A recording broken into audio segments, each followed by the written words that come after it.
Detalles sobre lo que significó el sector turismo en la gestión del expresidente Ricardo Martinelli, uno de los sectores más afectados actualmente y tras la pandemia. Vamos a conversar sobre ese tema.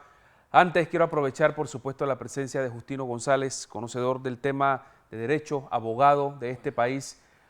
Durante el fin de semana se anunció la vicepresidenta del expresidente Martinelli o su candidatura de Marta Linares de Martinelli. De inmediato en redes, en algunos medios también se intentó desacreditar esta candidatura asegurando un precepto constitucional.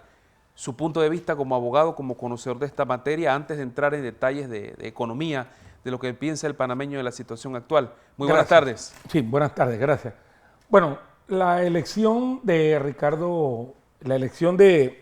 la señora Marta Linares de Martinelli como parte de la nómina de Ricardo Martinelli como su compañera de fórmula en calidad de vicepresidente de la República, a nuestro juicio, a mi juicio como abogado, no es inconstitucional.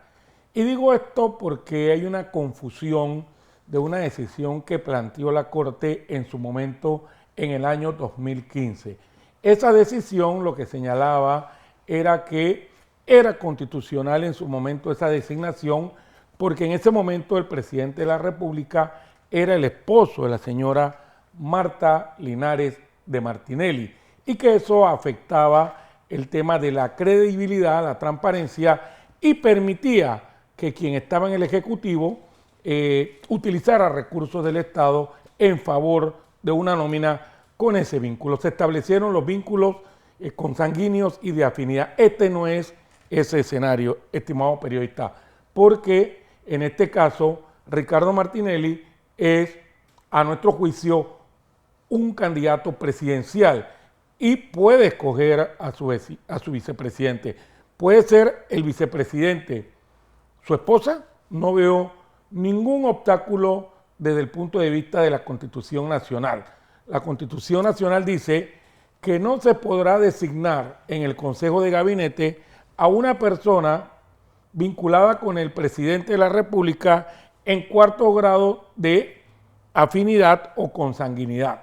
En mi juicio como abogado, Marta Martinelli no será designada por el presidente de la República, Ricardo Martinelli, en el caso de ser el eventual presidente de la República, sino que llegará al Consejo de Gabinete por medio del voto popular. Y como llega por medio del voto popular, no se establece esa condición de que ha sido designada. Si es elegida por el voto popular, puede estar en el Consejo de Gabinete. El paralelismo que se ha querido hacer ver en relación con los esposos Ortega en Nicaragua, en el que Daniel Ortega tiene a su esposa vicepresidenta, son contextos históricos distintos, porque el presidente de Nicaragua ha sido responsable de encarcelar a más de 60 líderes opositores democráticos que lo han adversado e incluso candidatos a la presidencia de la República, incluso candidatos de partidos políticos, líderes de partidos políticos. Eso aquí no se ha dado en absoluto. Allá se vive sencillamente un escenario donde el presidente de la República, junto con su esposa, que es la vicepresidenta, intentan detener esa dinámica de la alternabilidad del poder. Y como intentan detener esa alternabilidad del poder, incurren en actos arbitrarios. Acá no. Entonces, me parece a mí que lo que sí provoca esta propuesta de la esposa del señor Ricardo Martinelli genera una situación, diría yo, complicada con el resto de las fórmulas presidenciales. Claro que sí, porque genera alrededor del resto de las fórmulas presidenciales preocupación, porque si usted ve las intenciones de voto, hay una intención de voto definida y clara que está por más del 40% en favor del candidato presidencial de RM. La pregunta que todo el mundo podrá hacerse es, ¿pero por qué tuvo que candidatizar a su esposa? Bueno, no hay nada que la ley prohíba en ese sentido. No hay nada que la ley diga que no se puede hacer. Para mí es un precedente histórico electoral. No creo que frente a una impugnación, frente a una acción legal contra esa aprobación, pueda prosperar una decisión jurisdiccional electoral de, por ejemplo, decir que no es constitucional esa designación. Y lo peor aún, que me parece a mí, todavía sigue, diría yo, la preocupación no solo de algunos partidos políticos, sino de los poderes económicos de este país por imponer al candidato de su predilección. Dejamos que las elecciones se produzcan de forma natural, transparente. Dejemos que el pueblo elija a quien quiera elegir. Claro. Así de sencillo. Lo que piensen los poderes económicos nos tiene sin cuidado. Tienen todo el derecho a elegir su fórmula y su propuesta. Dejemos que los panameños digan en mayo quién va a ser el próximo presidente de la República. Y aquí nadie puede decir en lo absoluto que no se ha producido, por ejemplo, dentro del partido, realizando Meta, una dinámica legal contemplada en las normas penales en el Código Electoral panameño. Entonces, lo demás es como se dice en el argot popular, chorro de baba. Lo demás es pataleo de ahogado. Pero ¿quiénes están detrás de esto? Los poderes económicos.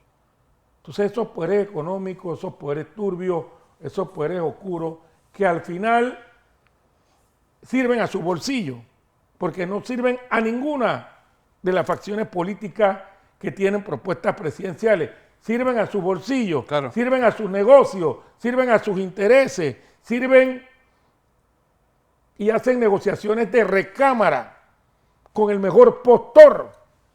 Para eso es que sirven. Entonces, cuando usted ve eso, pienso que realmente debe dejarse a un lado las conspiraciones. Y el Tribunal Electoral juega un papel importante en orientar a la opinión pública y en este momento, porque si bien es cierto, no debe controlar ni determinar nada dentro del proceso electoral, debe vigilar y ser fiscalizador.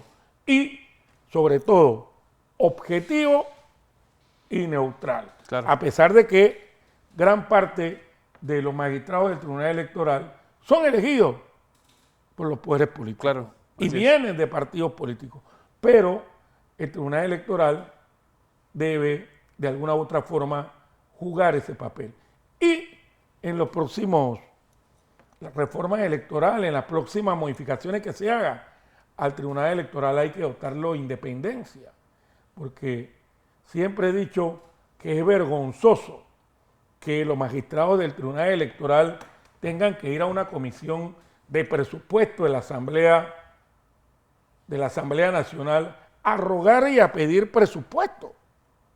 Eso es inconcebible que 3 magistrados o un magistrado en representación de esa corporación tengan que arrodillarse ante la Asamblea Nacional para solicitar recursos económicos en materia electoral. Eso no puede permitirse. ¿Por qué?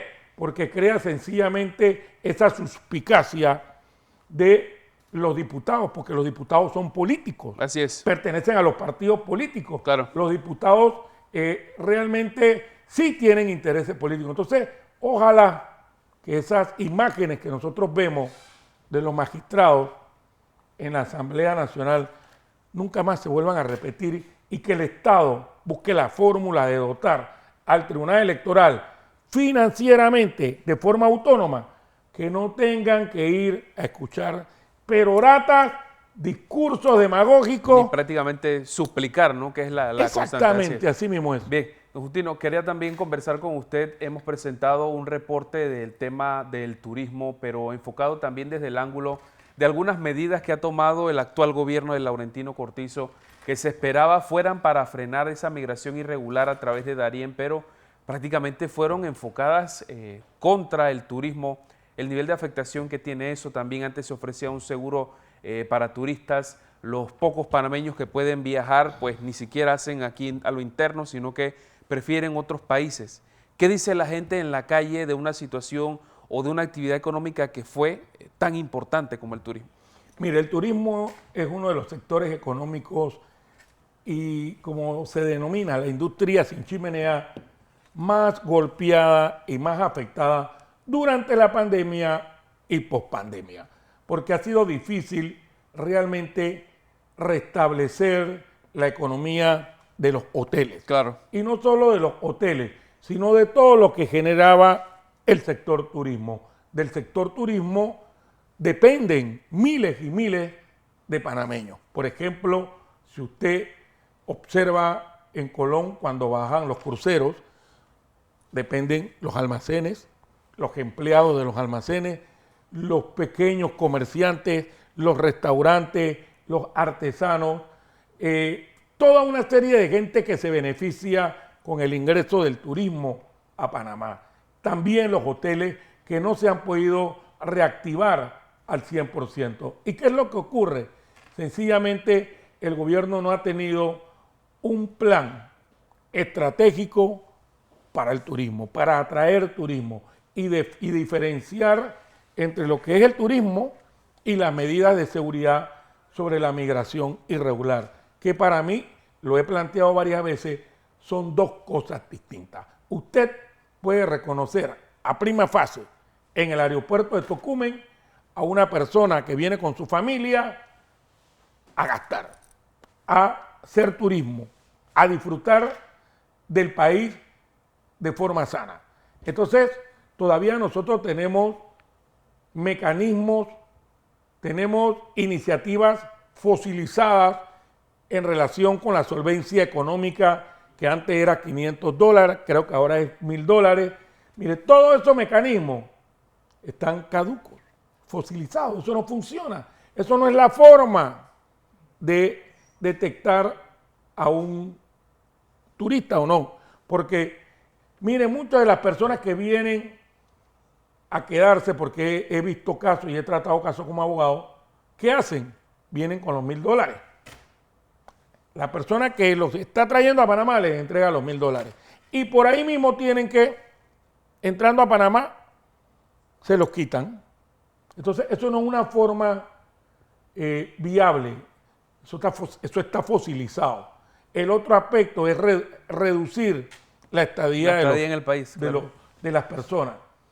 Tampoco, lo que hay que poner es un plan estratégico que en efecto vaya de la mano de la seguridad ciudadana, que la policía, que los estamentos de inteligencia hagan su trabajo, que estén en los hoteles, que estén en las áreas turísticas, que tengamos una base de datos de las personas que ingresan al país. Pero eso no se produce, periodista, porque la policía en nuestro país, llámese Policía Nacional, Servicio Aéreo Nacional, Servicio Nacional de Frontera, no tienen verdaderos organismos de investigación policial. Lo que tienen son secciones de denuncia, donde la gente llama, dice denuncia, y esas denuncias son plasmadas en papeles porque ni siquiera van más allá de lo que yo diría una estructura de investigación policial. No estoy hablando de la inteligencia, de esa sapería, como se dice en el argot popular, brusca. No, estamos hablando de la investigación policial. No la hay. Y generalmente en la Policía Nacional lo que usted ve, porque eso se ve generalmente en los procesos penales, son estructuras disque de inteligencia, pero en el fondo lo que son es bochinche. Van a los cursos de Taiwán, van a los cursos de no sé dónde, de Washington, y al final yo no veo ninguna efectividad, porque si la inteligencia policial funcionara, Claro. no tuviéramos los retenes Y donde le quitan la plata a la gente en la Sí. quincena, ni tuviésemos tantos delitos que Y ocurren retenes aquí. que ubican por lo general en áreas muy concurridas, en zonas turísticas, y esto lo que causa es incomodidad, malestar Oiga, para el y visitante. retenes a las 5 de la tarde, 6 de la tarde, que está la afluencia de vehículos, donde está el congestionamiento vehicular de retorno a casa. Sí, O sea, eso es absurdo. Entonces, el turismo requería, porque ya no hay tiempo, periodista, requería que el Estado hiciera un plan nacional, un modelo estructural para promover al turismo. Incentivo, me parece que sí había que tener incentivo, pero también infraestructura turística, que hay bastante en este país, pero que requerimos también mucho más estructuras turísticas, habilitar áreas del interior del país con infraestructura. ¿Por qué? Porque esas áreas, al tener el acceso al turismo, se benefician. por supuesto. Se benefician el municipio, la gente de a pie, todo el mundo gana cuando el turismo llega a las regiones del Y interior del preparar país. a la gente también en cuanto a servicio al cliente, pero también depende mucho, usted lo ha mencionado, del tema de la seguridad, del tema de trasladarse al interior del país en este momento que es un caos con el tráfico vehicular tan pesado, pero también con las calles en tan mal estado. Sí, ese es un tema que a veces me da enojo reiterar, o sea, un Ministerio de Obras Públicas que no sé si, o sea, no sé cuál ha sido el comportamiento de la ejecución de su presupuesto, pero solamente transitar por la calle, periodista, no solo en la ciudad, en la vía panamericana, en los poblados importantes en el interior de la República, te da el reflejo de que aquí lo que no hay es ministro de Obras Públicas. Aquí lo que ha habido es sencillamente parcheo. Aquí no ha habido una obra que yo recuerde en este momento, una mega obra de Estado en materia vial. No la conozco. Todas han sido heredadas de gobiernos anteriores. No conozco una ampliación. Mire, la ampliación que están haciendo en el área de La Espiga de Chorrera, eso no es una obra que inició este gobierno. No, así es. Eso es una obra vieja y que se reactivó después de mucho tiempo. Entonces, al final, ¿qué es lo que hace el Estado? Sencillamente no ha jugado su rol, su papel. Se ha olvidado de las necesidades fundamentales de la población panameña. Y yo siempre he dicho, faltan 7 meses, ¿no? Ese es el momento en que la gente hace su balance, su evaluación y dice, castiga con el voto. Entonces, cuando la gente castiga con el voto, sencillamente dice, no más indiferencia a las necesidades del pueblo. Ahí está, como siempre, muy interesante conversar con Justino González, poniendo en perspectiva este tema de la designación como candidata a la vicepresidencia de Marta Linares de Martinelli y también sobre la situación que piensa el panameño en cuanto al sector turismo, que significó un importante avance, una importante inyección económica para tantos hogares, pero hoy pasa por una situación muy crítica.